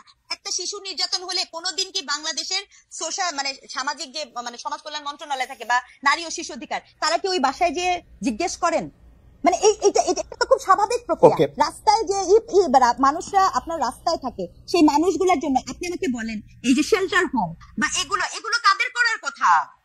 এই বিষয়গুলো কার করার কথা? Absolutely. আমার প্রশ্নটা ঠিক ওখানে। কিন্তু এখানে হচ্ছে যে আমাদের এই প্রশ্নটা রয়ে যায় যে আমরা বর্তমান সরকারের দিকে যদি তাকাই, তাহলে বর্তমান সরকার তো 7 মাসের সরকার, এর আগে 17 বছরের একটা দুর্দণ্ড প্রতাপশালী 15 বছরের একটা সরকার ছিল, তারা কি করছে সেটাও আমাদের একটু মাথা রাখা দরকার। তার আগে সরকারগুলি কি করছে সেগুলি আসলে আমার মাথা রাখা দরকার। এবং এই সরকার আইসা তো 53 বছর, এই সরকার আইসা সরকারের হাতে তো কোনো ম্যাজিক বা আলাদিনের চেরাগ নাই যারা সবকিছু করে ফেলতে হবে। যাই হোক, আমরা অনেকটা শেষ পর্যায়ে চলে এসেছি। আমরা একটু সামান্তা শারমিন আপনার কাছে একটু জানতে চাই, মানে হয়েছে কি সামান্তা, আমি আপনাকে একটু নিশ্চয়তা দিতে চাই, আমি কিন্তু আপনাদের শত্রু না। মানে আমরা যারা আপনাদেরকে প্রশ্ন করি যে তারা শত্রু না, তো সেইটা আপনাকে একটু এনশিওর করতে চাই যে আমরা প্রশ্নই করি হচ্ছে যে আপনাদের অবস্থানটা জানার জন্য, হ্যাঁ, ক্লিয়ার হওয়ার জন্য। আচ্ছা সামান্তা, আমাদের আরো একটা প্রশ্ন আছে, আমি জানি না আপনি এই প্রশ্নটা উত্তর দেওয়ার জন্য একটু রেডি কিনা, তারপরও আমি আপনার ভালো লাগলে আপনি দিয়েন, না দিলে দিয়েন না। সেটা হলো যে ছবি ছাড়া এনআইডির দাবিতে আমরা ঢাকায় নারীদের কর্মসূচি দেখেছি এই সরকারের সময়। নির্বাচন কমিশন আবার পুরুষদের এনআইডি ফর্মে একাধিক স্ত্রী থাকলে সেই তথ্য নামধাম যুক্ত করতে চায়। গত কয়েক মাসে বহু বিবাহের পক্ষে অনেক প্রচারণা আমরা সোশ্যাল মিডিয়ায় দেখছি।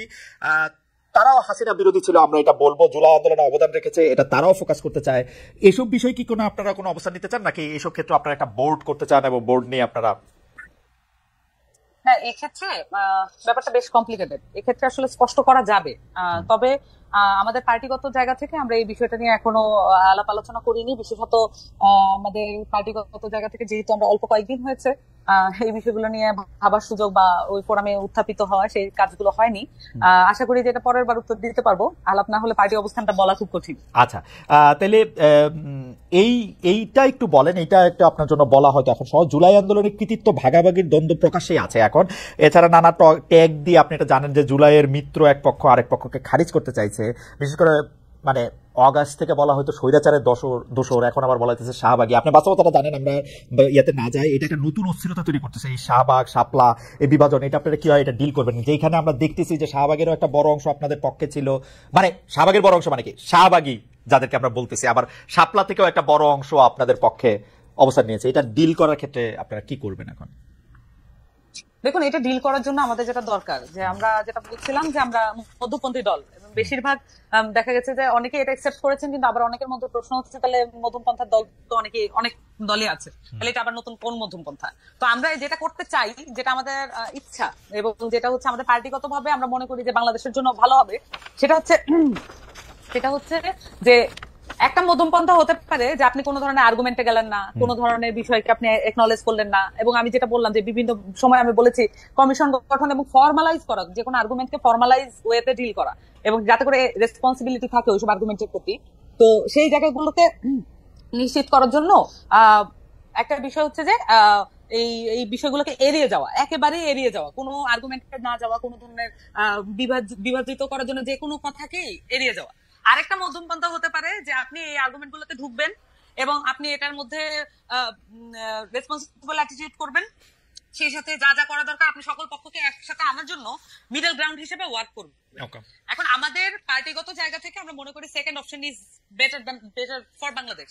এবং বাংলাদেশে অনেক রকমের খুব প্রান্তিক আইডিয়ার কিছু মানুষ আছে, মানে আপনি যেটাই বলেন, ধরেন এখানে যদি বলি নারী প্রসঙ্গে খুবই দেখবেন যে খুব অল্টারনেটিভ এক্সট্রিমের অনেক ধরনের মতামত আছে। তাহলে এই মানুষগুলোকে তো আপনার একত্রে আনতে হবে, না হলে আমরা শুধু কিন্তু আমার পার্টি পলিটিক্স নিয়ে আমরা চিন্তিত না। আমরা কিন্তু আমরা বলেছিলাম আমরা রাজনৈতিক জনগোষ্ঠী তৈরি করতে চাই। রাজনৈতিক জনগোষ্ঠী তৈরি করার জন্য তো আমার সবচেয়ে অপোজিশনের লোকটার সাথেও আমি যাতে টেবিল টক করতে পারি, আমি তার সাথে যাতে যৌক্তিক মতামত গুলো দিতে পারি, তার সাথে একমত হইতে পারি, সেই জায়গাটা আমাকে তৈরি করতে হবে। পার্টির জায়গা থেকে আমরা এই দায়িত্বটা নিয়েছি। আপনাকে অনেক ধন্যবাদ। আমি শেষ প্রশ্নে আসতেছি ডক্টর স্নিগ্ধা আপনার কাছে, যে আওয়ামী লীগ শেখ হাসিনা 15-16 বছর ক্ষমতায় টিকে থাকার জন্য যে জুজু ব্যবহার করতো, সেই জুজুর অনেকটা বেশি হচ্ছে মৌলবাদ। সেইটা হচ্ছে যে এই মৌলবাদীরা ক্ষমতায় চলে যাবে, উগ্রবাদীরা ক্ষমতায় আসবে, আওয়ামী লীগ না থাকলে তাদের আসলে এইটা হবে ওইটা হবে সেইটা হবে। এইটার কোনো আলামত আপনি দেখতে পান কিনা? মানে আমাদের সংস্কৃতি উপদেষ্টা মোস্তফা সরোয়ার ফারুকী বলেছেন যে মবকে, তৌহিদি জনতাকে, মোরাল পুলিশকে হুঁশিয়ার করে ফেসবুকে লিখেছে তাদের কর্মকাণ্ড যাতে শেখ হাসিনার সুবিধা না করে দেয়। আপনার কাছে কি মনে হয় যে এই সব কর্মকাণ্ডগুলি আসলে শেখ হাসিনার সুবিধা করে দিচ্ছে বা ওরকম কোনো কিছু? পাশাপাশি আপনি আসলে বিরাট একটা প্রসঙ্গ আপনাকে 2 মিনিট ধরে বলতে হবে। একজন সিনিয়র জাজ, আমরা যখন অনুষ্ঠানটা চলছে তখন উনি আমাদেরকে মতামত পাঠাচ্ছেন হচ্ছে নারী শিশু কোর্টে মিথ্যা মামলার সংখ্যা অনেক, যদি মিথ্যা মামলায় জামিন না দেওয়া যেতে পারে, যেটা উনি বুঝতেছেন যেটা মিথ্যা মামলা, তাহলে অনেক ধরনের অনাচার বা অবিচার সৃষ্টি হতে পারে। আপনি যদি একটু 2-3 মিনিট একটু বলেন। আচ্ছা আচ্ছা, অনেকগুলো প্রশ্ন করেছেন একদম শেষ মুহূর্তে, গুরুত্বপূর্ণ প্রশ্ন। দেখেন, একটা কথা বলি, আমার মনে হয় সামান্থাকে আমি একটু এনশিওর করতে চাই, Samantha, we have lots of hope. আর আমরা এই হোপের জায়গা থেকেই কিন্তু আমরা প্রশ্নগুলো বারবার করছি, এবং এক্ষেত্রে একটা খুব গুরুত্বপূর্ণ যে পলিটিক্যাল ন্যারেটিভ তৈরি করাটা খুব জরুরি। যে পলিটিক্যাল ন্যারেটিভের ল্যাকিংস স্পষ্টত আমাদের সামনে আছে। যেমন আমরা জানি বিএনপির পলিটিক্যাল ন্যারেটিভের মধ্যে জাতীয়তাবাদ একটা গুরুত্বপূর্ণ কম্পোনেন্ট, জামাতের পলিটিক্যাল ন্যারেটিভ আমরা জানি, বাট আপনাদের পলিটিক্যাল ন্যারেটিভ স্পষ্ট না। এটা যখনই আপনি স্পষ্ট করে ফেলবেন তখনই কিন্তু এই জটিলতা গুলাতে পড়ার সম্ভাবনা থাকবে না। এটা আপনাকে আমার একটু বলার ছিল। আচ্ছা, এখন আরেকটা যেটা গুরুত্বপূর্ণ বিষয় আমি যেখানে বলতে চাই সেটা হচ্ছে যে খালেদ ভাই যেটা আমাকে বলেছেন, এই যে জুজুর ভয়, দেখেন এই যে পলিটিশিয়ানরা সব সময় এই এরকম কিছু করে। দুঃখজনক কি ব্যাপারটা কি জানেন, যে এই গভর্নমেন্ট তো অভ্যুত্থানের গভর্নমেন্ট ছিল। এটা কিন্তু আমি কিন্তু একটা জিনিস স্পষ্ট করতে চাই, এটা কিন্তু কোনো নির্বাচিত গভর্নমেন্ট না এনসিপি এখন ক্ষমতায় আছে, তাই দেখবেন এটা তারা মিসম্যাচ করে ফেলে। এনসিপি তো ক্ষমতায় যায়নি, এনসিপি তো এখন ইলেকশনই করে নাই। তাকে আমরা এই প্রশ্নগুলো কেন করছি, তার কারণ হচ্ছে আমরা তার পলিটিক্যাল ন্যারেটিভটা জানতে চাচ্ছি। এখন ঘটনা হচ্ছে যে মৌলবাদ, কোড অ্যান্ড কোড, মৌলবাদ কোনো ইসলামিক বিষয় না। মৌলবাদ ধর্মীয়, মানে হিন্দু মৌলবাদ হতে পারে, খ্রিস্টান মৌলবাদ হতে পারে, নানা কিছু হতে পারে। মৌলবাদের আন্ডারস্ট্যান্ডিংটা আমাদের বামপন্থী মৌলবাদ করা হয়, বামপন্থী, হ্যাঁ অবশ্যই, মার্কসের বইটাকে বাইবেল গণ্য করে, হ্যাঁ অবশ্যই। আপনার নিশ্চয়ই দ্য রেড আর্মি, মাও জেদং এর যে বইটা, মানে ওই সময় নিশ্চয়ই আপনার মনে আছে। তো এই যে হ্যাঁ, তো তাহলে সেটা কিন্তু নানা ভাবে হতে পারে। তো এক্ষেত্রে আপনার আওয়ামী লীগ তার শাসনের সময় একটা ন্যারেটিভ তার টিকে থাকার জন্য দরকার ছিল, এবং সবচেয়ে বেশি তার যেটা দরকার ছিল সেটা হচ্ছে একটা বিভাজিত সমাজ। কি বিভাজিত সমাজ? সেক্ষেত্রে আপনার একদম মনে করবেন যে বিডিআর এর ঘটনাটা ঘটার পরপরই যখন আপনার শাহবাগ, শাপলা এটাকে জিয়ায় রাখা, এবং এরপরে আওয়ামী লীগ যে দাবি করে আওয়ামী লীগের আমলে কত ব্লগার মারা গেছে, একটু হিসাব করে দেখেন তো, দেশ ছাড়া হয়েছে, সেটা তো আওয়ামী লীগের আমলে হয়েছে। তার মানে কি সে, এবং তারপরে সে কি হয়েছে জানেন, সে কওমি জননী হয়ে গেছে, সে কওমের জননী হয়ে গেছে। তো এখন মহাসমারোহ, এক্স্যাক্টলি, সে মডেল মসজিদ তৈরি করেছে, সে কওমি জননী হয়ে গেছে। আর এখন এটাই আমি বলছি আপনাকে, আমি একটু বিচলিত হব না, কালকে আপনি শুনবেন যে কোনো একটা এরকম একটা পার্টির সাথে সে সংঘবদ্ধ হয়ে গেছে। তাহলে আবার এখন যখন আপনি আসেন নতুন ধারা, কি হয়েছে, কোড অ্যান্ড কোড শাহবাগী, code and code Inqilab Mancha, এটা কি জিনিস, সংজ্ঞাটা কি, আমি একটু সংজ্ঞা বুঝতে চাই। ঠিক যেভাবে আমি বুঝতে চেয়েছিলাম দাড়ি টুপি হিজাব থাকলেই শিবির হয় না, ঠিক একইভাবে আমি বুঝতে চাই যে কি কি দেখলে শাহবাগী হয় আর কি কি দেখলে ইনকলাব হয়। আমি আবার একটু যোগ করতে চাই ডক্টর স্নিগ্ধা, দাড়ি টুপি হিজাব থাকলেই শিবির হয় না, আমি যোগ করতে চাই শিবির হইলেও কোনো অসুবিধা হয় না। আপনি যতবার যোগ করেন, ওইটা যোগ করেন, কোনো সমস্যা নাই তো। আমি বলছি আওয়ামী ন্যারেটিভটার কথা, মানে আমার গল্পটা ছিল আওয়ামী কিভাবে দেখায়, ওটা বলছি আমি, কিন্তু আমার কথা বলছি না, আমি বলছি আওয়ামী ন্যারেটিভ এটা বলেছিল, এবং তখনও যেরকম আমরা বিরোধোচ্চারণ করেছি আজকেও বলছি। দেখেন, ন্যায্যতার পক্ষে যখন কথা বলেন তখন আপনি কি পোশাক পরলেন তা ম্যাটার করে না, এটা ব্যক্তির ব্যক্তি স্বাধীনতা, এই কথা বলতে কোনো দ্বিধা থাকার কথা না। এই কথা খুব বলিষ্ঠ চিত্তে বলা উচিত, এটাই হচ্ছে কামনা। আর সবচেয়ে বড় ব্যাপার যিনি অ্যাড্রেস করেছেন, আমার মনে হয় আরেকটা শো হলে ভালো, সেটা নিয়ে আমরা আইনি জটিলতা নিয়ে, এটা এত অল্প সময় আমি উত্তর দিতে পারবো না। আমি যেটা বলতে চেয়েছি যে যখন, যেমন মনে করেন এই যে পূজার ঘটনাটা, আমি এই নামটা নিচ্ছি ভীষণভাবে দুঃখিত এবং লজ্জিত, কারণ নামটা অলরেডি মিডিয়াতে আছে।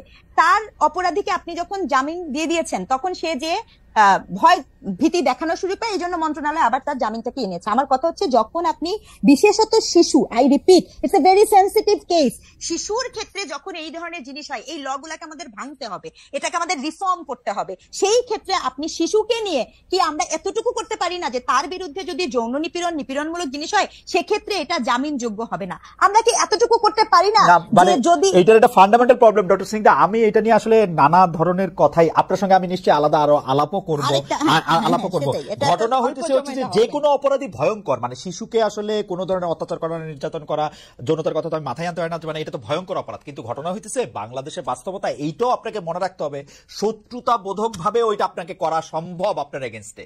ওই সিনিয়র জজ এটা বলছেন তার অভিজ্ঞতা থেকে, আমি আমার ছোট কয়েকদিনের এজলাসে বসার দেখার অভিজ্ঞতা থেকে বলতেছি, আসলে কিন্তু প্রচুর পরিমাণে এগুলি হয়, উনারা আবার পরে স্বীকারও করেন। সেই জন্য আমরা কি আসলে ওরকম আইন করতে পারবো যে আইনটা আসলে যে যার বিরুদ্ধে অভিযোগ করাতেছে তাকে আসলে কোনো ধরনের কোনো ইয়ে দিতেছে না? আমাদের ওর প্রায় শেষ পর্যায়ে, আপনি যদি একটা লাইন বলেন, আমরা সামান্তা থেকেও একটা লাইন শুনতাম এই ব্যাপারে, তাদের চিন্তাটা কি হইতে পারে এবং তারা তাদের চিন্তাগুলিকে একসাথে করার জন্য। আমরা মনে হয় যে আজকের অনুষ্ঠানে এটা এরকম মনে হতে পারে যে আমরা আমি আমি আমি বোধহয় সামান্তাকে বেশি আক্রমণ করলাম কিনা, সেটা আমি করতে চাই না। সামান্তা, আমি আপনাকে বলি যে সেটা আক্রমণও না, আসলে আপনি আপনার অবস্থাটা পরিষ্কার করেছেন, হয়তো আমি বুঝতে ভুল হয়েছে বা করতে পারি নাই, সেটা একটা সীমাবদ্ধতা হতে পারে। কিন্তু আমি শেষমেশ এটা একটু আপনার জানতে চাই যে আপনারা যে আপনাদের যেটা ডক্টর স্নিগ্ধা যেটা পরিষ্কার করতে বলতেছিলেন যে আমাদের তো আসলে ফ্রাস্ট্রেশনটা আওয়ামী লীগ বিএনপি নিয়ে একটা বড় কিছু হইলেই আমরা ডক্টর স্নিগ্ধা বা আমরা আমাদেরকে প্রচুর পরিমাণে আপনি দেখবেন যে আমাদেরকে কিছু হইলেই বলা হয়েছে যে আমরা জামাতে ইসলামী, আমরা বিএনপি থেকে আমাদের টাকা আসে, ইত্যাদি ইত্যাদি ইত্যাদি ইত্যাদি বহুভাবে। তো সেই ট্যাগের জায়গায় আমরা যেতে চাই না, আপনাদের অবস্থানটা আমরা একটু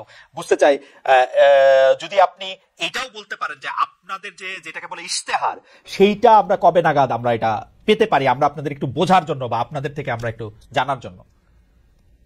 আচ্ছা, যদি ওভারঅল আমি যতটুকু বুঝেছি আপনার প্রশ্নটা, যে ওভারঅল রাজনীতির ব্যাপারে আমাদের অবস্থান কি, প্রথমত মতাদর্শিক জায়গা, প্রথমত সবার আসলে আগ্রহ থাকে যে একটা পার্টির মানে আদর্শিক জায়গাটা কি।